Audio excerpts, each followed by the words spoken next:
Hello everyone, आप सभी का फिर से आज एक नए वीडियो में स्वागत है।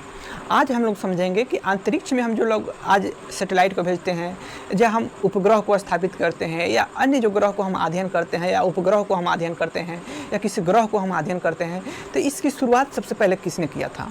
और वर्तमान में इतने बड़े अगर हम कहें डेवलपमेंट देखने को मिला है जो अंतरिक्ष के क्षेत्र में कहें, तो ये कैसे हुआ, इसकी प्रारंभिक अवस्था क्या था, उस चीज़ को हम लोग आज समझने के प्रयास करेंगे। तो सबसे पहले कहें कि पूरे वर्ल्ड में 20वीं शताब्दी के समय हमारा पूरा जो वर्ल्ड था दो ध्रुवों में बटा हुआ था। एक तरफ पूंजीवाद था और एक तरफ समाजवाद था। अमेरिका था पूंजीवाद का सपोर्ट और रूस था समाजवाद का सपोर्ट। यानी अमेरिका का कहना था कि एक समय ऐसा आएगा जो पूरे वर्ल्ड में पूंजीवाद देखने को मिलेगा। उधर रसिया को क्या कहना था कि एक समय ऐसा आएगा कि पूरे वर्ल्ड में हम कहें कि समाजवाद देखने को मिलेगा। यानी इन दोनों के बीच में काफ़ी कहें कि भयंकर विवाद यही था। रूस चाहता था कि अधिकांश देशों में समाजवाद अपनाएं और अमेरिका चाहता था कि अधिकांश देशों में पूंजीवाद को अपनाया जाए। और इन्हीं दोनों देश के आपसी जो ये मतभेद था, उसी में क्या हुआ कि रूस हम कहें कि चौका लगाने का काम किया, अपने स्थिति को अपने बेहतर बनाने का प्रयास किया। रूस प्रारंभ में कहें कि सबसे देशों में सबसे कमज़ोर देशों में आता था, जो कि 1904-05 में जापान रूस को हरा चुका था।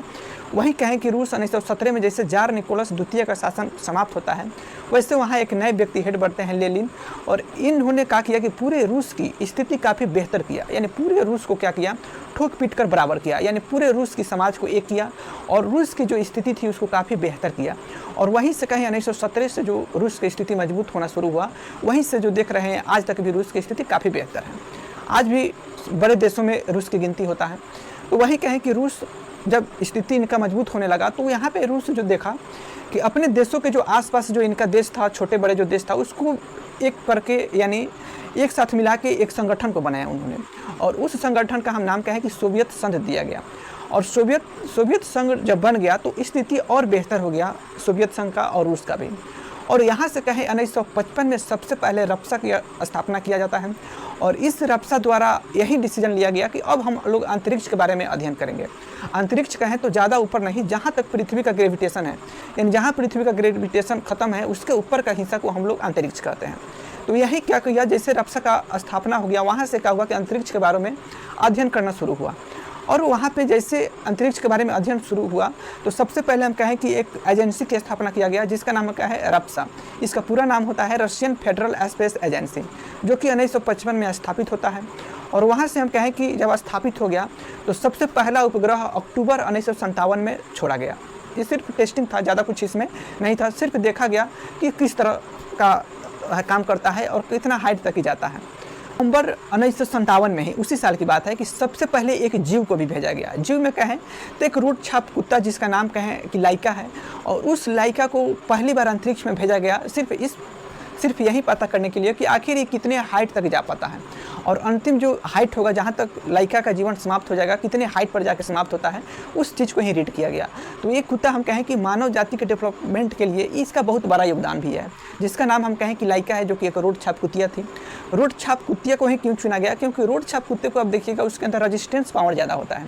वो जहाँ तहाँ दिन भर भटकते रहता है, जिसके वजह से क्या होता है, उसको बर्दाश्त करने की क्षमता अधिक होता है। उतना पालतू कुत्ता में देखने को नहीं मिलता है, इसलिए रोड छाप कुत्ते को भी चुना गया यहाँ पर भेजने के लिए। और अधिकतम ऊंचाई इसको रीड होते रहा कि अधिकतम कितने हाइट तक इस लाइका जीवित रहती है। और सिर्फ यही इसमें देखा गया जो कि नवंबर 1957 में जो छोड़ा गया था। उसके बाद में हम कहें कि अंतरिक्ष में जाने वाला पहला व्यक्ति का भी कहीं नाम आता है, तो यही हम कहें रप्सा द्वारा छोड़ा गया था, जो कि यूरी गागरिन जो थे, जो कि वोस्टक यान 1 से इन्होंने अंतरिक्ष में गए थे और उसी से वापस भी आए थे। उसके बाद में हम कहें कि सबसे पहले महिला को भी कोई भेजा तो यही रूस भेजा। और पूरे हम कहें कि वर्ल्ड में इस तरह का जब काम करने लगा तो रसिया का काफ़ी नाम हुआ। यहाँ तक हम कहें कि अमेरिका का किसी भी तरह में रुचि नहीं है कि हम अंतरिक्ष के बारे में अध्ययन करें या किसी दूसरे ग्रह के अध्ययन करें। यहाँ सिर्फ हम कहें कि रसिया ही है कि सभी चीज़ों में अपना योगदान देते जा रहा था। सबसे पहले हम कहें कि महिला भी अगर कोई भेजा तो रूस के द्वारा भेजा गया, जो कि 1963 में भेजा गया। और कौन गए तो उनका नाम मिलता है बेल्टिना तेरेस्कोवा, जो कि पहली महिला थी जो कि 1963 में अंतरिक्ष में गई थी। उसके बाद में कहें कि 1971 में एक और यान को भेजा गया जिसका नाम हम कहें मार्स यान था।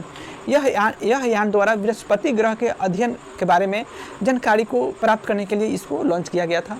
हालांकि यह बृहस्पति ग्रह को काफ़ी बेहतर तरीक़ा से सफल नहीं रहा कि वहाँ की स्थिति को यहाँ बता पाए पृथ्वी पर, परंतु अधिकांश कहे कि सफल रहा। उसी के बाद में हम कहें कि जब 1971 आया तो यहीं सोवियत संघ का विघटन हो जाता है और जितना देश समर्थन किए हुए था सभी देश अपना अपना समर्थन ले लेते हैं और यहाँ से सोवियत संघ जो संगठन था उसका विघटन हो गया और यहाँ से हम कहें सिर्फ रूस बचा और रूस जो रक्षा चला रहा था उसका अंतरिक्ष एजेंसी, उसको हटाकर यहाँ पे नया नाम दिया जो कि यह रूस का अंतरिक्ष एजेंसी था, जिसका हम नाम कहें रोसकॉसमोस, जो कि यह रूस का स्पेशल अंतरिक्ष एजेंसी था। और यहाँ यह रहा रूस की जो कि अंतरिक्ष से संबंधित जो विषय वस्तु था कि इन्होंने किस तरह शुरुआत की। और पहला हम कहें कोई जीव भेजा तो वो रसिया था, पहला इंसान को भेजा तो वो रसिया था, पहला कोई उपग्रह को भेजा तो वो रसिया था, पहला अगर कोई उपग्रह को भेजा गया किसी ग्रह के अध्ययन के लिए तो वो रूस था। यानी सभी चीज़ों में हम कहें कि रूस ही बाजी मारते जा रहा था। उसके बाद हम कहें कि अब दूसरे वीडियो में हम लोग समझेंगे कि यहाँ इसके बाद अब अमेरिका का क्या सहयोग है और अमेरिका क्या रिसर्च किया। तो ये रहा रूस से संबंधित जानकारी। आगे आप समझेंगे कि अमेरिका का क्या योगदान था अंतरिक्ष की एजेंसी में। अब इनके लिए फिर मिलते हैं नेक्स्ट वीडियो में। अब इनके लिए जय हिंद, जय भारत।